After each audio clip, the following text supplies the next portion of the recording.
Sitting down with us now, the Twin Peaks hot seat, is our Cowboys insider, Mike Fisher. He's waving to you on the fan cam at 1053thefan.com/fan cam on the home of the Cowboys and Rangers. Shan and RJ in Oxnard. Mike, do you want to start off with Steven or practice? Yeah, let's start off with, I guess the number one story is Robert Quinn and getting tangled up in one-on-one drills with Tyron Smith.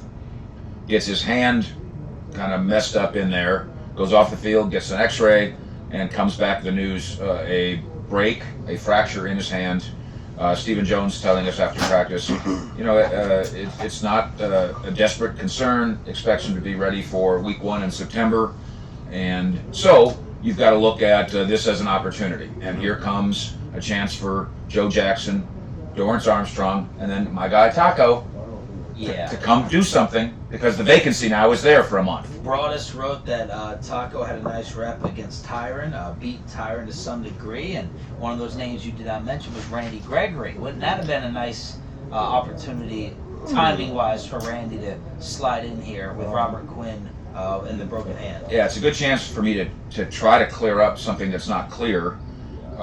We reported, based on our conversations with his agent and his attorney, that Randy applied for reinstatement on the 15th and 16th of July.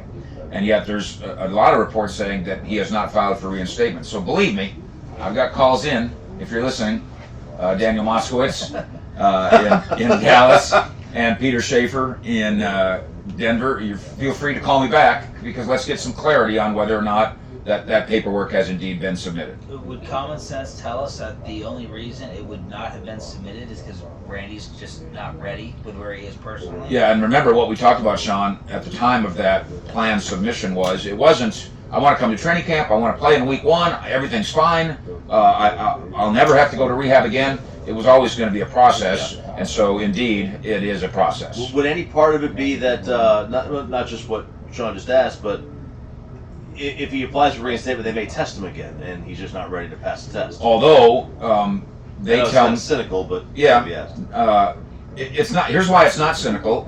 Jason Garrett, as the NFL has come to be more enlightened about this, said at the scouting combine that part of rehab is failure, that it's expected. I think the number is 89% of people who go into rehab have a relapse, and so relapse is part of the process. So I think it's a great question, Chop. What Randy Gregory's people tell me is that he has passed all his drug tests in the entirety of this offseason. But when something goes awry, like this may have been, it's certainly justifiable to suspect that it may be related to another falling off the tightrope. Mike Fisher here on 105.3 The Fan. I don't know how much you saw of it yesterday, but Dak looked fantastic. He was shredding the defense in red zone, 7-on-7 highlights as well. So did you see or hear the same thing that I did about Prescott? Yeah. Now, John Kitna is coming on here in a bit. 9. And in the last couple of days, he's had some interesting things to say about the media's analysis of the quarterback. And it's fascinating stuff. And I'll preview it by teasing it kind of this way. He's saying that it's great that the media has the access it does. That information that we can then distribute to Cowboys Nation is wonderful. He says, but sometimes it's over-analysis. Because with all due respect, we don't always know what we're watching. Right. Maybe the incompletion was coached to be an incompletion. But there we are with our colored pencils saying, uh-oh, he's 0 for 1. Uh-oh, maybe the receiver ran the wrong route. We go, oh, he's 0 for 2. And so make sure we talk to Kitna about the over-analysis from some of us who don't quite always know what we're seeing. But yes, to the layman like us, Dak Prescott, that was an up day. The kicker had another down day. Well, maybe he was trying to miss. We don't know, Mike. He was trying to miss. Yeah, John Kitna, I appreciate that, and obviously we don't know everything that we're watching, but I know when there's a wide open receiver or not, whether the ball should be within 4 yards of him. So John can spin that any which way he wants. But it's a smart conversation to have with a smart guy. Yeah, we're gonna ask him, and he's gonna help us learn what we're seeing. And the other aspect of that is that it's possible the quarterback put the ball in the right spot, the receiver was in the wrong spot. There's a lot of things that go into it, but Sean's right. Like, if a receiver's wide open, he's just standing there, he's just sitting down. I mean, and, hit him. No, we know football well enough to be able to go, that didn't look. But it goes back to that Pro Football Focus problem that we have with grading. How do they grade every single player in every single play in every single game using the same standard without knowing what the left guard's assignment was? Right. So that problem exists. I think it's a fun conversation. Yeah. Now to your kicker problem, Sean Sharif. Brett Maher, you can't count on him. You haven't been able to count on him. When he goes 4 for 6 in the camp, we're kind of go, well, he made 4 of them. Yeah, I know, but he missed 2 of them. Yeah. And it happened again yesterday. The So, 2 names to toss out there. These are my names. These are not from the Cowboys. In fact, Stephen Jones last night, when we were talking to him about the kicker, he was not aware that he missed 2 field goals. Right. And that's okay. He's watching a million things. Matt McClure kicked at Kansas State. He's young. He's bounced around here. Grew up a Cowboy fan. I think that's an interesting name to come in here and provide some competition. Matt Bryant, I believe, is on the street. He's a free agent. Now, he's 50, 60, 70, something. Oh, well. Can't kick off. A lot of things he can't do. But can he make a 32-yard field goal? I believe he can. David Beeler's available. He's just hanging out in Las Colinas. He should be playing linebacker. Yeah. David Beeler. So, and there's other names. I'd just be surprised if the Cowboys don't give somebody a look. They have to. And if the view is, well, we don't want to put pressure on Brett Maher, well, that's a mistake. Yeah. Because pressure is what he's got to live with. One wrinkle on Matt McClure, the former Kansas State kicker, his agent is the same agent who represents Brett Maher. Oh. So that's awkward. That might not happen. The agent might want to steer his other client away from Brett Maher's camp. But I think the kicking situation is definitely something to watch and something to worry about. Mike Fisher sitting down Twin Peaks Hot Seat. Our training camp coverage from California also brought to you by Albertsons and Tom Thumb. You go with practice and we can get to Steven. What'd you take from Steven on G-Bag? It was, I don't know, I'm getting as hooked listening to Steven as I did first with Jerry. Yeah, Steven could do some of the Jerry funny, but then he'll also grind down Giving you some meat, too. on meat. And he did that with G-Bag Nation. We went to the Jerry media party, which of course did not feature Jerry. But it's a big national story, by the way, that the owners went to Chicago for their meeting, right? Right. Yeah. But everybody that was at the Jerry party knew that because Jerry wasn't there at his own party. So it wasn't new news. It wasn't new news. It was re-reported. Reporting. I thought Steven, in his conversation with us at the party, in his conversation with G-Bag, and Sean, I know you agree with me, very strategic. He wasn't just throwing stuff up against the wall. There was a reason that he's used the word generous. Yeah, you sent out a tweet yesterday that got a ton of activity in terms of the word fair. Yeah. That got a lot of play at Fish Sports on social media. All right, should I try it on you? Sure. Okay, based on what Stephen Jones has told us, and you can be a little spin here, there can be a little PR there, we'll get to one big PR thing in a minute.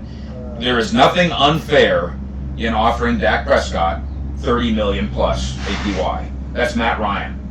Absolutely. That's top 5. There's nothing unfair. And by the way, I believe Stephen when he says, and the Cowboys when they say they have made top 5 at their position offers to Dak, Amari, and Zeke. Right, but what does top 5 mean? Does it mean average annual? Does it mean guaranteed? Correct. Cash? All that stuff. Total years, escapability, all of it. Because if they give Dak $32 million a year, but it's a low guarantee, It's a different 32 million. Different 32. Right. And that's why we don't have all the details, obviously, but it's still pretty good details to say we've given Dak a top 5. So let's use API as the measure. APY, that's Matt Ryan. He's the 5th highest paid APY at $30 million. That's not unfair. Not unfair. Let's go to Amari.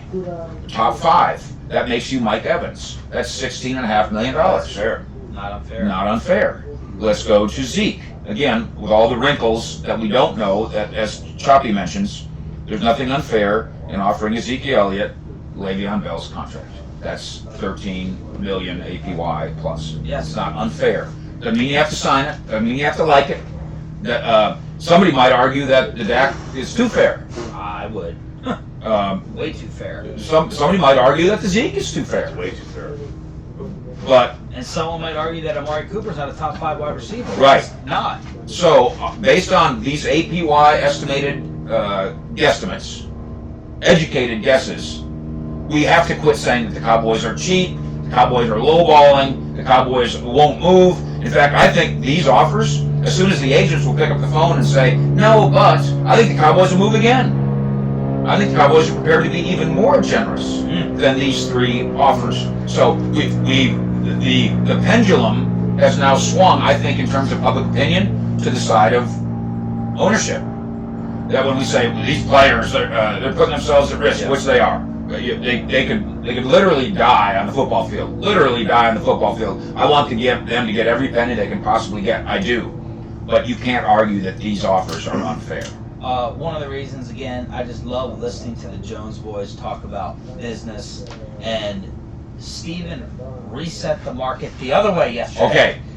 Have you heard that in your years covering? Yeah. Hey, the market was reset the other way? This is a dirty trick. It is a clever, dirty trick, and funny. And I'm going to write, I have a column going up on the fan website, 1053thefan.com, momentarily, about Steven's doublespeak when it comes to the market. So he starts out a few months ago by saying Zeke's going to get Todd Gurley money as the ground floor. That's $14 million a year. Yay! Then he retracts that. How can you retract that, Steven? You said it. You meant it. It was in the headline. It was all but promised in a way. Well, Le'Veon Bell ensuingly got a lower contract. Yeah, why do we always assume that the market resets up? Right. So Steven told us that we're not going to be market setters. The market doesn't matter as it relates to Todd Gurley and Zeke. Jerry sat there at the Glory Hole press conference and held up an imaginary sheet of paper saying this is where it's all got to fit. We're not going to be market setters when it comes to Zeke and Gurley. But then the Le'Veon Bell contract came in. Now the market does matter because the market got lower. Right. It's deviously clever to say the market only matters when it benefits me, and that one won't fly. The paying Zeke like Le'Veon Bell will fly, but arguing that the market only matters when the market gets sucked down to the benefit of ownership, that's not fair. And it's a dirty, clever, devious trick. Any final notes? We got to walk through this morning. We got to practice this afternoon. And you know, let's keep an eye on the kicker again, and let's ask about it today, shall we? Yeah. Let's ask around about whether or not you want to put more pressure on him by bringing another kicker. Would that ruin him? Who cares? Would that help him? Well, but they believe in him.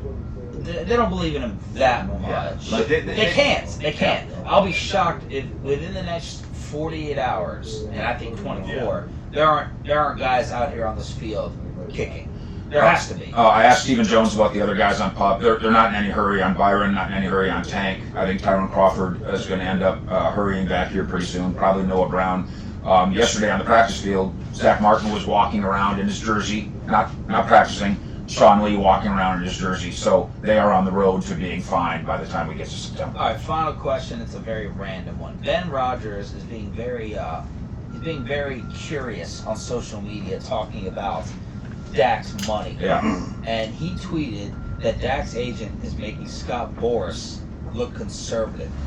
Have you heard from anywhere a crazy, over-the-top number that Ben could be referring to when it comes to Dak's money? Ben obviously plugs himself in very well on these matters, and especially does so at training camp. I think Dak's magic number is not the 36 that Ben thinks it is. I think Ben thinks it's going to be settled at 36? That's the number that Ben attaches himself to, the 36. Oh. I attach myself to 30. I think that Dak Prescott believes that the threshold for, look at me, I'm an elite quarterback, is 30. And I think the number will be closer to that than it will be to 36. Okay. All right, see, I think that threshold for, oh my God, is 35. Yeah, that's oh my God. That's oh my God. But minimal respect, Yeah. The way Matt Mike- Ryan. Yeah. You can't walk in. 35 is the highest in the league. Yeah. Dak cannot walk into a meeting with Jerry Jones and say, pay me more than Russell Wilson. Right. You can't make that argument. No. You can make the argument that I'm Matt Ryan with a bullet. You can make that argument. Personally, Matt Ryan's Better than Russell Wilson. Very, so, I mean, very I'm not gonna- highly accomplished. Yeah. But he's the 5th highest paid APY. That's the match. 30 million plus is the elite threshold. Mikey Fisher at Fish Sports every single day with us out here at Cowboys Camp in the Twin Peaks hot seat.